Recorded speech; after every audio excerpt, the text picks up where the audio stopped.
अस्सलाम वालेकुम नाज़रीन, मेरा नाम है हसन अली और मैं आप सबको वेलकम करता हूं अपने यूट्यूब चैनल कीमोपीडिया विद हसन में। नाज़रीन, जब भी हम कंट्री को देखते हैं, टीवी ओपन हो, सोशल मीडिया देखते हैं, तो जो सबसे ज़्यादा डिस्कशन का टॉपिक होता है वो है इकोनॉमी। पाकिस्तान की इकोनॉमी सही नहीं है, पैसों की बहुत ज़्यादा प्रॉब्लम है, ये जनरली हम सुनते रहते हैं। तो डिफरेंट लोग जो है डिफरेंट एनालिसिस देते हैं कि इकोनॉमी को ऐसा सही किया जा सकता है, एक्सपोर्ट को बढ़ाया जा सकता है। तो डिफरेंट जो है एनालिसिस की जाती है। बट एक जो कंपोनेंट मिसिंग होता है वो होता है लाइव स्टॉक। जब हम इकोनॉमिक सर्वे देखते हैं, सबसे ज्यादा जो पोटेंशियल होता है वो लाइव स्टॉक बिजनेसेस में होता है। तो आज हमारे साथ डिस्कशन में हमारे पास डॉक्टर वसीम साहब मौजूद है, जिनसे हम डिस्कस करेंगे कि लाइव स्टॉक को बढ़ाकर, पोल्ट्री और डेयरी बिजनेसेस को बढ़ाकर कंट्री की इकोनॉमी कैसे सही की जा सकती है और बिजनेसेस की तरफ कैसे जा सकता है। तो हम डिस्कस करते हैं डॉक्टर वसीम के साथ। सर अस्सलाम वालेकुम, कैसे हैं आप? सलाम अल्हम्दुलिल्लाह। सर, मेरा फर्स्ट क्वेश्चन आपसे ये होगा कि जो हमारी जो वेटनरी की फील्ड है उसकी जो खास बात ये है कि ये एक डाइवर्स फील्ड है। मतलब रिसर्च भी है, क्लिनिक्स की तरफ भी जा सकते हैं, बिजनेसेस की तरफ भी जा सकते हैं। और आपको पता है इकोनॉमिक सर्वे ये शो कर रहा है कि कंट्री में जो सबसे ज्यादा अच्छे बिजनेस हैं ना पाकिस्तान में, वो लाइव स्टॉक के बिजनेसेस है। इतना पोटेंशियल है उसमें, उसके बावजूद भी लोग बिजनेसेस की तरफ क्यों नहीं आते? थैंक यू, शुक्रिया आपका, आपने इनवाइट किया। जी सर। अच्छा, जब भी मैं बात अपनी स्टार्ट करता हूँ तो मैं एक चीज़ लाजमी याद दिलाता हूँ, वो ये कि हज़रत अली का एक कौल है जिस पे उन्होंने फरमाया है कि हर वो चीज़ जो आपको मिली है उसकी आपने ख्वाहिश की थी, और हर वो चीज़ जो आपको नहीं मिली उसकी आपने ख्वाहिश की नहीं। तो ये बड़ा अजीब और गरीब बात है कि ख्वाहिश तो हमारी होती है कि काश ये बिल्डिंग हमारी होती, काश ये गाड़ी हमारी होती, काश ये फलां घड़ी मेरे हाथ में होती, फलां मोबाइल मेरे हाथ में होता। लेकिन हज़रत अली कह रहे हैं कि आपको जो चीज़ नहीं मिली उसकी आपने ख्वाहिश की नहीं।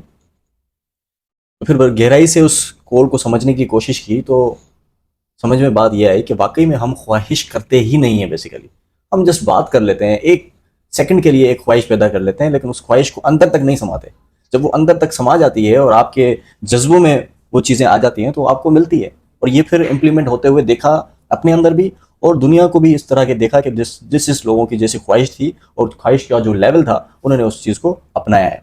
आपका सवाल था कि लोग बिजनेस की तरफ क्यों नहीं आते। लाइव स्टॉक एक बहुत बड़ी इंडस्ट्री है और उसमें लोग क्यों इंटरेस्ट नहीं लेते। देखें, वो हमारा काम है बताना लोगों को, और जो स्टूडेंट है स्टूडेंट को इंडस्ट्री से लिंक कैसे कराना है, वो जब चीज़ें अलाइन होंगी तो पता लग जाएगा। हमारा डॉक्टर ऑफ वेटनरी मेडिसिन जो है वो ग्रेजुएट होकर बाहर निकलता है और सोचता है कि मैं क्लिनिक खोल लूँगा, और बगैर उसने सर्वे किए हुए उसके सराउंडिंग में जहाँ पर वो क्लिनिक खोल रहा है, जिस गांव में खोल रहा है, उसके सराउंडिंग में उसके पास 500,000 एनिमल्स होते हैं जो ऑलरेडी 2 क्लिनिक्स उसके पास ऑलरेडी होती है। क्लिनिक से भी ज्यादा उसके माइंड में ये होता है कि गवर्नमेंट जॉब मिल जाए तो बस ज्यादा अच्छा है, बस 50,000 60,000 सैलरी हो बोले।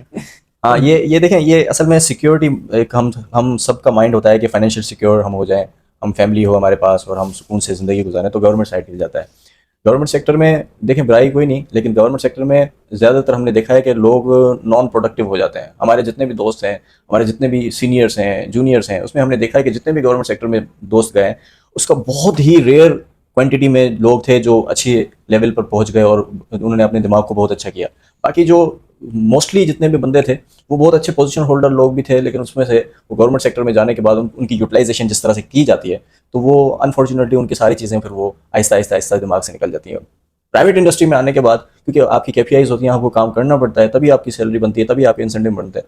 तो वो काम कर करके उसके 4 साल 5 साल के बाद वो इतना डेवलप हो जाता है कि वो उसकी वो जो डिग्री है वो डिग्री कोई नहीं देख रहा होता, उसके एक्सपीरियंस देख रहा होता है।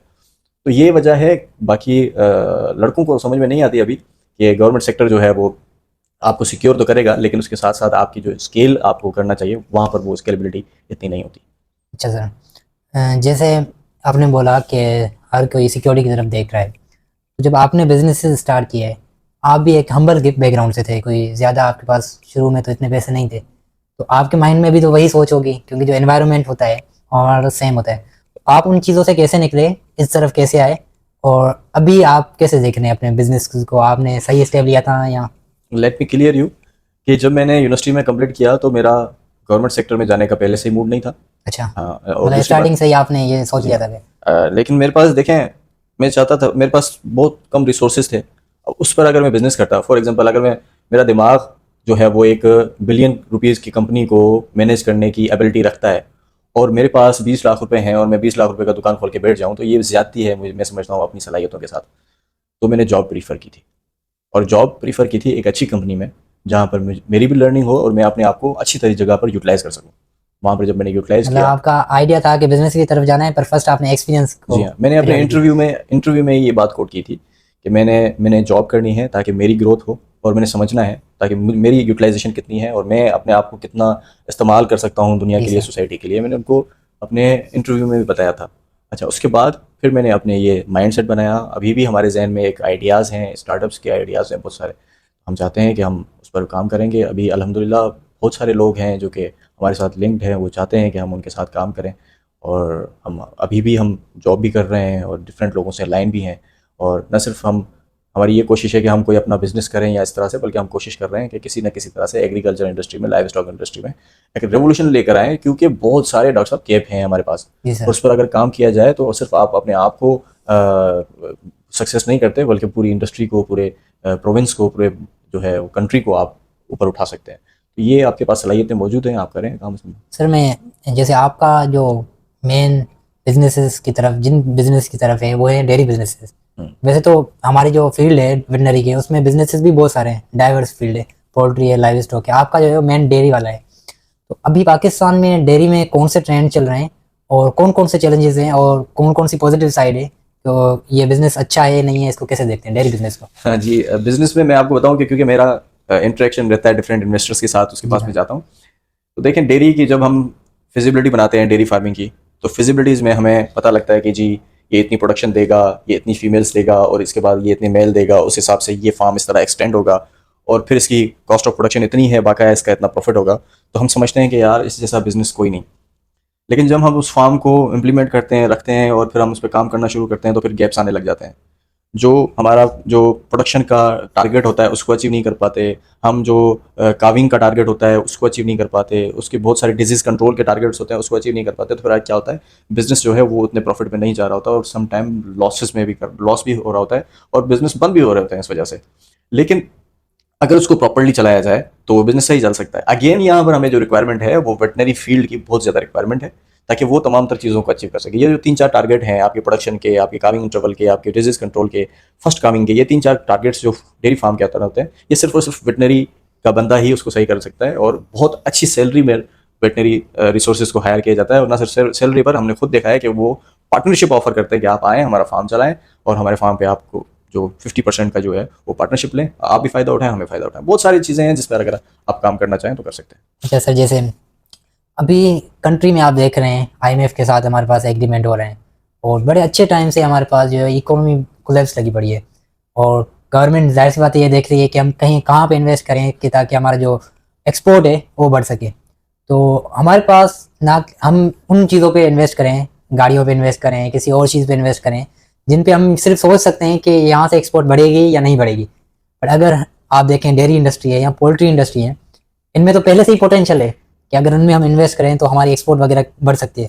तो आप हमारे व्यूअर्स को ये बताएं कि अगर डेयरी, पोल्ट्री या लाइव स्टॉक के जो भी बिजनेसेस हैं उनमें अगर इन्वेस्टमेंट की जाए तो कंट्री की जो इकोनॉमी है उसको कैसे सही किया जा सकता है या एक्सपोर्ट कैसे बढ़ाई जा सकती है? क्या पोटेंशियल है सच में?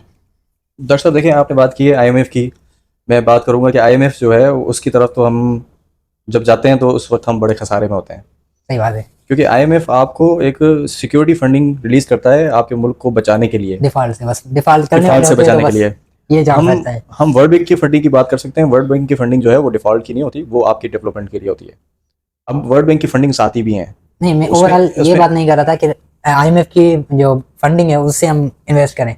मैं बोल रहा हूँ ये कंडीशन जो बनी हुई है हमारे पास, जो बिजनेसमैन से वो किस तरफ इन्वेस्ट करें तो मैं आपको वही बताने की कोशिश कर रहा हूँ कि देखें, उससे आईएमएफ से बचने के लिए और वर्ल्ड बैंक की फंडिंग ऑलरेडी जो रिलीज हो रही है, जी। ठीक है, उससे हम देख रहे हैं कि फंडिंग बहुत अच्छी आ रही है। लाइव स्टॉक में, आपके एग्रीकल्चर में ऑलरेडी वर्ल्ड बैंक की बहुत अच्छी फंडिंग्स आ रही हैं। और जब हम उसके प्रपोजल्स पढ़ते हैं और तमाम सारी चीज़ें पढ़ते हैं तो हमें लगता है कि शायद ये 3-4 सालों में, 5 सालों में मुल्क बहुत बड़ा तरक्की कर जाएगा, पता नहीं कहाँ पहुँच जाएगा। अच्छा। लेकिन वो बहुत अच्छे प्रपोजल्स होते हैं, बहुत अच्छे आइडियाज़ होते हैं, लेकिन अनफॉर्चुनेटली गवर्नमेंटल पॉलिटिकल इशूज़ की वजह से वो इतना ग्रो नहीं कर पाते, और फिर उनकी जो रिपोर्ट्स आ रही होती हैं वो इतनी सेटिस्फाइड नहीं होती। और फिर हम मैदान में देखते हैं तो इतना नहीं होता, फिर वो एक्सक्यूजेस बनते हैं कि ये हो गया, फ्लड आ गया, फला वाला, उस वजह से ये नहीं हुए, फिर हमें ज़्यादा फंडिंग दे तो हम इसको वापस सेट करें। तो ये बहुत सारे इशूज़ हैं। मैं समझता हूँ इस पर वर्ल्ड बैंक की फंडिंग को या जितने भी ऑर्गेनाइजेशन है उसकी फंडिंग को अगर एग्रीकल्चर में प्रॉपर्ली आपने यूज़ करना है तो आप एग्रीप्रीन्योर की तरफ आएँ। आप वो फंडिंग्स आप ग्रांट की सूरत में Private- स्टूडेंट्स हैं, जो एग्रीकल्चर लैंडलॉर्ड्स हैं, जो लाइव स्टॉक फार्मर हैं, उनके पास आप वो उनको ग्रांट्स दें, उनको मैकेनाइज करें, और जिनके पास अच्छे आइडियाज हैं एग्रीकल्चर के हवाले से, लाइव स्टॉक के हवाले से, उन आइडियाज में आप फंडिंग्स दें ताकि वो अपना बिजनेस को ग्रो करें बहुत अच्छे तरीके से। अब वो जो आइडिया है वो एक रेवोल्यूशन है, वो आपकी लाइव स्टॉक इंडस्ट्री का रेवोल्यूशन है। वो जब चीजें इंप्लीमेंट होगी तो एक गैप जो है वो आपका खत्म हो जाएगा। खत्म होगा तो जाहिर सी बात है लाइव स्टॉक ग्रो करेगा, इकोनॉमी बढ़ेगी, बहुत सारी एक्सपोर्ट आपका बेहतर होगा। मैं आपको चीजें गिनवाने पे आऊं तो बहुत सारी ऐसी चीजें हैं जिसको हम सेट, एक छोटी सी फंडिंग, मैं अभी आपको एक बात बताता हूं, एक छोटी सी फंडिंग मैं समझता हूं कि 10 मिलियन की फंडिंग, सिर्फ 10 मिलियन की फंडिंग आपको कराची में जहर पीने से रोक सकती है। जहर, 10 मिलियन की फंडिंग, सिर्फ 10 मिलियन की। लेकिन आप क्या करेंगे, आप 10 मिलियन की जगह पर आप 200 मिलियन 400 मिलियन भी खर्च करेंगे, लेकिन वो चीज खत्म नहीं कर पाएंगे। क्यों? क्योंकि आप वो अपने इदारों पर खर्च करेंगे और इदारों के आपके बहुत सारे कॉन्फ्लिक्ट हैं जिसकी वजह से वो चीजें हमारे सेट नहीं। गवर्नेंस इश्यूज भी बहुत ज्यादा हैं। तो ये मेरे हिसाब से ये जो आप बात कर रहे हैं, आपका कहने का मतलब ये है कि जो इन्वेस्ट की जा रही है बिजनेसेस पे, वो प्राइवेट बिजनेसेस पे की जाए, या जो स्टूडेंट्स अभी न्यू आ रहे हैं एंटरप्रेन्योर, उनको मौका दिया जाए कि वो जो है वो स्टार्टअप दे। जिसके पास जो आइडिया है और इंप्लीमेंट करने का इसकी स्ट्रेटेजी रखता है, उसको आप उस पर आप इन्वेस्ट करें। ज्यादा अमाउंट ना करें, थोड़ा सा अमाउंट दें उसे, वो अगर ग्रो करे उसको फर्दर फिर आप उसके ऊपर इन्वेस्टमेंट करें। मैं आपको कहता हूं कि 3 से 4 साल के अंदर अंदर, 3 से 4 साल के अंदर अंदर आप एग्रीकल्चर के टॉपर बन जाएंगे। एग्रीकल्चर और लाइव स्टॉक में आप देखेंगे कि पूरा एक चेंज आ जाएगा। लेकिन आप वो नहीं करेंगे, आपने वही सेम चीजें, वही सेम जो कॉपी पेस्ट आपने दूसरे मुल्कों से करके अपने मुल्कों में अंदर कॉपी पेस्ट करना है, वही प्रपोजल्स आपने देने हैं, और फिर एंड द रिजल्ट मिलता है कि हमने ये कर लिया था लेकिन फ्लड की वजह से वापस तबाह हो गया। अच्छा डॉक्टर साहब, मैं ये भी क्वेश्चन पूछना चाहूँगा, अगर बिजनेसेस स्टार्ट होते हैं, डेयरी फार्मिंग ज़्यादा बढ़ती है, इकोनॉमी को सपोर्ट भी आता है, बट फिर भी हम देखते हैं कि जो बाहर के ममालिक हैं उनमें, जैसे यूएसए या ब्राज़ील है, वहाँ के जो लाइव स्टॉक फार्मिंग है या डेयरी बिजनेसेस हैं, उनकी प्रोडक्टिविटी बहुत ज़्यादा है, बट यहाँ थोड़ी सी प्रोडक्टिविटी का इशू है। तो आप देखते हैं कि मतलब वहाँ कौन सी चीज़ें हैं उनको यहाँ पे इम्प्लीमेंट किया जाए ताकि सिर्फ हम डेयरी बिजनेसेस को बढ़ाएं नहीं, हालांकि वो प्रोडक्टिव भी हों, तो उसमें कौन कौन से स्टेप लेने चाहिए? आपने बड़ी अच्छी बात की, या कौन से ट्रेंड चल रहे हैं दुनिया में अभी? आपने बड़ी अच्छी बात की। अगर हम प्रीवियसली मैं देख रहा था रिकॉर्ड, और यहाँ पर हमारे यूनिवर्सिटी में एक सेमिनार था, उसमें दिखा रहे थे कि जी यूएस में अगर हम देखें बिफोर वर्ल्ड वार तो पॉपुलेशन का साइज़ बहुत बड़ा था और प्रोडक्शन का साइज़ बहुत छोटा था। वर्ल्ड वार के बाद आपकी पॉपुलेशन डाउन हो गई, लेकिन प्रोडक्शन उससे भी ज़्यादा बढ़ गई। अब ये कैसे हुआ था? ये तभी मुमकिन था जब इनकी जेनेटिक्स पे काम किया जाए। सिंध के अगर आप जेनेटिक्स की आप रजिस्ट्रेशन की हिस्ट्री खोलें तो जो हम ब्रीडिंग पे काम कर रहे हैं वो 1929 से कर रहे हैं, और आए दिन हम चीज़ें जो है वो नई नई बता रहे हैं, इम्प्लीमेंट करवा रहे हैं, लेकिन हमें कोई भी रिजल्ट नहीं मिला। वो जो हमारी थरी, वो जो हमारी रेड सिंधी, वो जो हमारी बफेलो जो थी, कुंडी बफेलो, वो सारी उसी प्रोडक्शन पर खड़ी हुई हैं जो आज से 70 साल 72 साल पहले थी। मतलब कोई चेंज नहीं है, कोई traditionally आपके चल पास रहा है। कोई भी आपके पास चेंज नहीं आया। आपके जितने भी आइडियाज़ हैं, हमारे जितने भी आइडियाज़ हैं, वो सारे के सारे फेल गए, जेनेटिकली मॉडिफाई नहीं किया हमने सही तरीके नहीं कर पाया। तो ये आपके पास तभी होगा जब आप इसको सही तरह से मैनेज से। करेंगे। अच्छा डॉक्टर साहब, एक तो ये हो गया रीज़न। दूसरा, जब हम उनके फार्म्स वगैरह की वीडियोस देखते हैं कि हमें लगता है कि ये टेक्नोलॉजिकली बड़े एडवांस है, तो आप क्या देखते हैं कि टेक्नोलॉजी का कितना इम्पेक्ट पड़ता है प्रोडक्टिविटी पे? टेक्नोलॉजी का बिल्कुल पड़ता है। देखें, अगर आपके फार्म की मॉनिटरिंग नहीं है प्रॉपरली, तो आपको पता ही नहीं कि आपके एनिमल ने 10 सालों में 5 सालों में क्या दिया है और क्या खाया है और क्या पिया है, कितनी इनपुट कॉस्ट है और कितना, तो आप उसको किस तरह से मैनेज करेंगे? टेक्नोलॉजी से हमें ये पता लगता है। अभी जो आपके पास जो निडेप सिस्टम है, उससे आपको पता लगता है कि आपके पूरे एनिमल की रिकॉर्ड क्या है। उसके पास जो प्रोडक्टिव एनिमल नहीं होता वो कल कर देते हैं, जो प्रोडक्टिव एनिमल होता है उसको रखते हैं। तो इस तरह के एक सिस्टम बनता है, तो फिर फार्मिंग प्रॉपर बनती है, प्रोडक्टिव बनती है, और बहुत सारा प्रॉफिट भी निकलता है। लेकिन आपके पास वो नहीं होगा रिकॉर्ड, तो आप उससे कुछ नहीं कर सकते। अभी मैं देख रहा था कि चैट जीपीटी के थ्रू आप पूरा रिकॉर्ड मेंटेन कर सकते हो, निडेप सिस्टम और चैट जीपीटी के थ्रू आप पूरा रिकॉर्ड मेंटेन कर सकते हो एक फार्म का। और उसके बाद फिर उस फार्म के पास, जैसे हम बैलेंस फीडिंग करते हैं, तो अभी भी हम ग्रुप्स बनाते हैं, और फिर उसमें 18 से 22 लीटर वाले को अलग करते हैं, 22 से 25 लीटर वालों को अलग करते हैं। तो हर एनिमल की अलग अलग प्रोडक्शन होती है, वो जो ग्रुप है उसके अंदर भी अलग अलग होते हैं। तो वो उस सिस्टम के थ्रू, उस एआई सिस्टम के थ्रू हम हर एनिमल को उसी की रिक्वायरमेंट के बेसिस पर दे सकते हैं। आप अंदाजा लगाएं, एज के हिसाब से, प्रोडक्टिविटी के हिसाब से, सब कुछ देखना तो उससे आप अंदाजा लगाएं कि आपकी कितना, एक तो प्रोडक्टिव हो जाएगा, आपका वेस्टेज कितना कवर होगा, आपके एनवायरमेंटल फैक्टर्स कितने कवर होंगे, तमाम तरह चीजें आपकी बेहतर हो जाएंगी। टेक्नोलॉजी बहुत इंपॉर्टेंट है, बहुत ज्यादा इंपॉर्टेंट। मेरे हिसाब से कि ये यूएस के जो प्रोडक्टिविटी है उसके पीछे रीज़न यही है कि वो हर चीज़ में एडवांस ज़्यादा है टेक्नोलॉजी में, मेरे हिसाब से।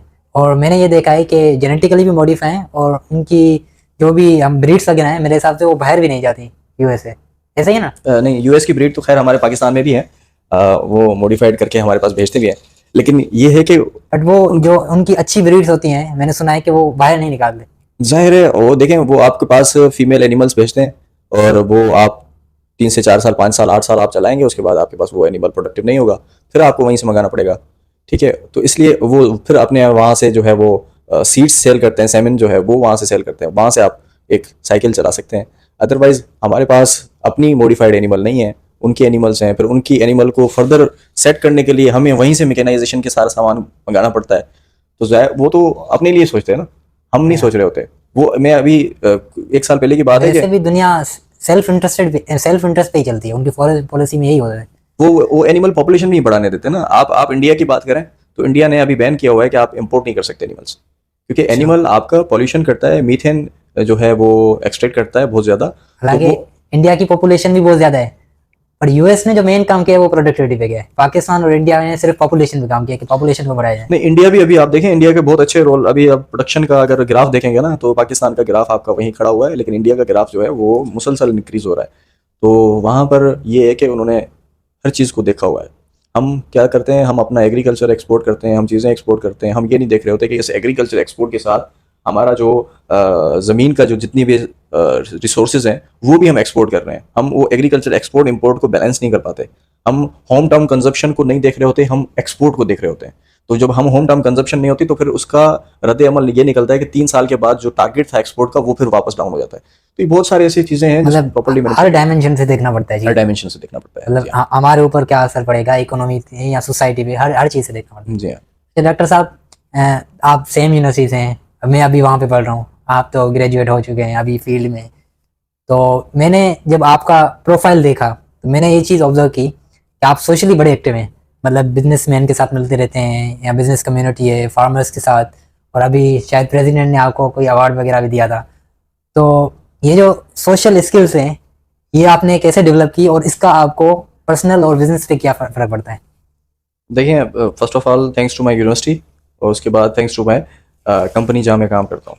उन्होंने बहुत अच्छी अपॉर्चुनिटीज़ प्रोवाइड की, और फिर हमने उनको उन अपॉर्चुनिटीज़ को जो है वो अच्छी तरह यूटिलाइज़ भी किया।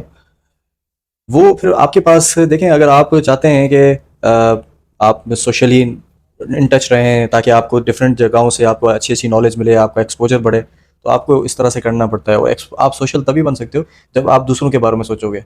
आप सिर्फ अपने बारे में सोचोगे तो आप सोशल कभी नहीं बन पाओगे। अगर आपने मुझे फ़ोन किया है कि यार मुझे चाय पीने जाना है, मुझे अपनी बाइक दे दो, तो मैं आपको एक दफ़ा दे दूंगा, दूसरी दफ़ा दे दूंगा, तीसरी मरतबा कहूँगा मेरे किस काम का है, चाहे कितना भी प्यारा दोस्त क्यों ना हो। सही बात है। तो आप अगर दूसरे का भी सोचते हो और अपना भी सोचते हो तो आपका सोशल नेटवर्क खुद ब खुद बढ़ता है। तो सोशल नेटवर्क बढ़ाने का यही तरीका है, आप दूसरों के बारे में सोचना शुरू कर दें, उनकी कदर करें, उनके काम आए, तो सोशल नेटवर्क खुद ब खुद आपको बढ़ाने की जरूरत नहीं है, आपको खुद ब खुद बढ़ता चला तो जाएगा। इसका आपके बिजनेस और पर्सनल लाइफ पे कितना फर्क बहुत ज़्यादा फर्क पड़ता है। देखें, आपके पार्टनर्स बढ़ते हैं, आपके कस्टमर्स बढ़ते हैं, लोग आपको आइडियाज़ दे रहे होते हैं, आप बैठते हैं, आप लोगों को बताते हैं, तो वो दूसरों को बताते हैं। वो आपने सुना होगा, वर्ड ऑफ माउथ के थ्रू जितनी चीज़ें बढ़ती हैं वो आपके सोशल मीडिया और आपके जो है प्रिंट मीडिया या आपके इलेक्ट्रॉनिक मीडिया के थ्रू नहीं बढ़ती। अच्छा, ये सोशल नेटवर्क यूनिवर्सिटी जब में थे आप तभी से है, या यूनिवर्सिटी के बाद स्टार्ट हुआ आपका? यार ये आप कह लें कि एक जरासीम होता है जो इंसान के अंदर शुरू से लेकर मतलब मैं अगर अपनी बात करूं तो 6 क्लास से लेकर फिर मैं मुसलसल अपनी क्लास का मॉनिटर रहा हूँ। उसके बाद फिर मैं यूनिवर्सिटी में आया तो स्टार्ट में मैं सीआर रहा। उसके बाद मैंने सिंध वेटनरी स्टूडेंट ऑर्गेनाइजेशन के नाम से ऑर्गेनाइजेशन खोली, 2 साल फिर उसको चलाया, तो फिर उसमें मैं प्रेसिडेंट रहा, जो फैकल्टी थी उनका। फिर इसी तरह फिर यूनिवर्सिटी लेवल पे हमने जो है वो वर्किंग की। तो अभी जो है हम जो जितने भी हमारी वेटनरी कम्युनिटी है उनके लिए काम कर रहे हैं, वॉलंटियरली कर रहे हैं, किसी भी हमने कोई उससे कुछ फ़ायदा नहीं लिया हुआ, वॉलंटियरली हम उनके लिए काम कर रहे हैं। इसके साथ साथ डेफिनेटली हम अपनी मुल्क के लिए सोच रहे हैं, हम एक्सपोर्ट का सोच रहे हैं, हम जो है वो इकोनॉमी का सोच रहे हैं, हम मुल्क के जो दूसरे हालात हैं उसके लिए सोच रहे हैं।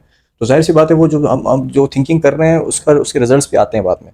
तो वो आपको खुद भी फ़ायदा होता है उससे, और जो आज जिसके बारे में आप सोचते हैं उसको भी आप फ़ायदा देते हैं। तो ये विन विन सिचुएशन है, जिससे फ़ायदा होगा ही होगा। अच्छा डॉक्टर साहब, मैं लास्ट में आपसे ये पूछना चाहूँगा, लास्ट क्वेश्चन, कि अभी जो वेटनरी में यंग स्टूडेंट्स आ रहे हैं, या अभी जो वेटनरी में यूनिवर्सिटी में है, कंफ्यूज है बच्चे कि फ्यूचर क्या है आगे, या उनके लिए मैसेज क्या होगा आपका? और जो बिजनेस के बारे में सोच रहे हैं पर डर रहे हैं कि हमें आना चाहिए या नहीं, क्योंकि डर तो होता है ना, तो उनके लिए मैसेज क्या होगा आपका? देखिए डॉक्टर साहब, मैंने स्टार्ट में एक कोट आपके सामने रखा था हज़रत अली का। अगर आप चाहते हो कामयाब होना तो आप हो जाओगे, आपको फिक्र करने की ज़रूरत नहीं है। आप चाय पियो, आप मस्त रहो, आप क्लासेस अटेंड भी करो, बंक भी करो, घूमो फिरो, आप अपनी लाइफ एंजॉय करो। और लेकिन आपके अंदर ये जज्बा होना चाहिए कि मैंने कामयाब होना है। और जज्बा इसके साथ नहीं कि आप अपनी क्लास अटेंड करके आकर सो गए, फिर शाम को चाय पी, फिर वापस चले गए और आप फिर मोबाइल चला रहे हो काम करना और है। मोबाइल चला चला के आप सो गए। ऐसे नहीं, आपकी प्रॉपर विश होनी चाहिए। अगर आपने कोई पेट्स पे काम करना है तो शाम के टाइम पे आप पेट्स का काम सीखने चले जाएं। आपने डेयरी पे काम करना है तो आप डेयरी के तमाम इंडस्ट्री के लोगों से टच हो जाएं, उनसे बात करें, उनको कहें कि मुझे इंटर्नशिप चाहिए, ये चाहिए, तो वो आपको वहीं चले जाओगे। इसी तरह आप जिस सेक्टर में जाना है आप उस सेक्टर में एक्स्ट्रा थोड़ी सी वर्किंग करें और फिर ख्वाहिश पैदा करें, अपने अंदर ख्वाहिश पैदा करें। और जो आप काम सीखोगे, चाहे उसकी अपॉर्चुनिटी कहीं हो ना हो, वो क्रिएट होकर आपके सामने आ जाएगी। सिर्फ अपने आप को एक्सप्लोर करना है। स्टूडेंट्स को सिर्फ अपने आप को एक्सप्लोर करना होता है, इसके अलावा कुछ नहीं। ये थोड़ा सा टाइम, अगर 2 घंटे भी आप एक पौधे को, अपनी थॉट को एक पौधे की तरह होती है, उसको डेली पानी देते हो, डेली उसके बारे में सोचते हो, तो बड़ा होकर वो दरख्त बनना ही बनना है। तो सब दरख्त माइंडसेट बनेगा। का खेल है। सिर्फ माइंडसेट का खेल है। उसके अलावा आप घूमो फिरो, मज़े करो। यूनिवर्सिटी लाइफ बहुत अच्छी होती है, बहुत अच्छी होती है। आप अपने दोस्तों के साथ घूमें, हैदराबाद जाएँ, कराची जाएँ, ठीक है, और इस्लामाबाद जाएँ। पर फिर भी ड्रीम ये तरफ जो ना वो दिमाग आपका जहन होना चाहिए बस, इसके अलावा कुछ भी नहीं। कोई इतना बड़ा मसला नहीं है, बहुत आसान काम। जी डॉक्टर साहब, थैंक यू वेरी मच, आपने टाइम दिया। तो नाज़रीन, ये था आज का इंटरव्यू, ये डिस्कशन थी डॉक्टर वसीम के साथ हमारी। आप जो है वो डेयरी इंडस्ट्री के अंदर अच्छी महारत रखते हैं और अपने बिजनेसेस भी चला रहे हैं और अच्छा एक्सपोजर है इनका, तो आप यकीनन इनको सुनना और देखना आपको बहुत ज़्यादा पसंद आया होगा। मैं भी आपको यही सजेस्ट करूँगा कि आप बिज़नेस की तरफ आएँ, एंटरप्रेन्योर की तरफ आएँ, कॉन्सेप्ट की तरफ, ताकि हमारी जो कंट्री की इकोनॉमी है वो बढ़ सके और एम्प्लॉयमेंट जो है वो जनरेट हो सके। मिलते हैं नेक्स्ट वीडियो में। Thank you very much.